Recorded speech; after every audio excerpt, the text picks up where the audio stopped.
Le paysage n'a pas toujours été semblable à celui que l'on découvre aujourd'hui.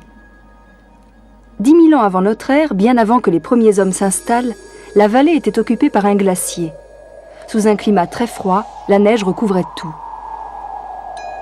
Vers moins 8000, le climat commence à se réchauffer. La glace et la neige fondent, laissant la place à des prairies. Puis, une grande forêt de chênes couvre peu à peu les rives du lac. C'est dans ce paysage que les premiers occupants des lieux vont installer leur village. À partir de 3200 ans avant notre ère, les hommes du Néolithique occupent les rives du lac de Chalain. Ils y resteront près de 1500 ans. Lors des fouilles, les archéologues ont retrouvé des milliers de pilotis en bois qui ont permis de reconstituer donc l'emplacement de ces villages. L'axe principal, c'est ce grand chemin qu'on voit ici qui permet d'accéder depuis la terre ferme jusqu'au lac. Il faut imaginer ces villages qui, en plus des 2 maisons reconstituées par les archéologues, comptaient selon les époques de 5 à 20 maisons et abritaient sans doute jusqu'à 200 habitants. Ces maisons sont faites essentiellement en bois, les parois sont en planches et la toiture est le plus souvent soit en roseau, soit en chaume ou recouverte en plaques d'écorce. Ce sont des maisons rehaussées sur pilotis pour pouvoir échapper aux crues saisonnières du lac. Quelquefois, en période de haute eau, il fallait circuler en pirogue pour aller d'une maison à l'autre. Nous, on essaie de comprendre comment les hommes néolithiques ont fabriqué leur outillage. Là, je viens de débiter un bois de serre, donc avec une hache reconstituée.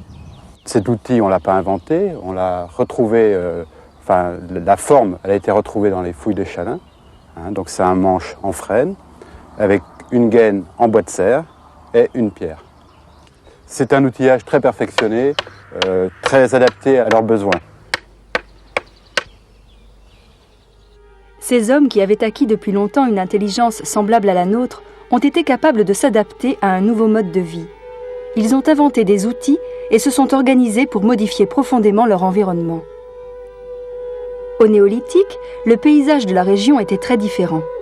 Le village n'existait pas, ni les forêts de conifères sur les collines. Une immense forêt recouvrait tout.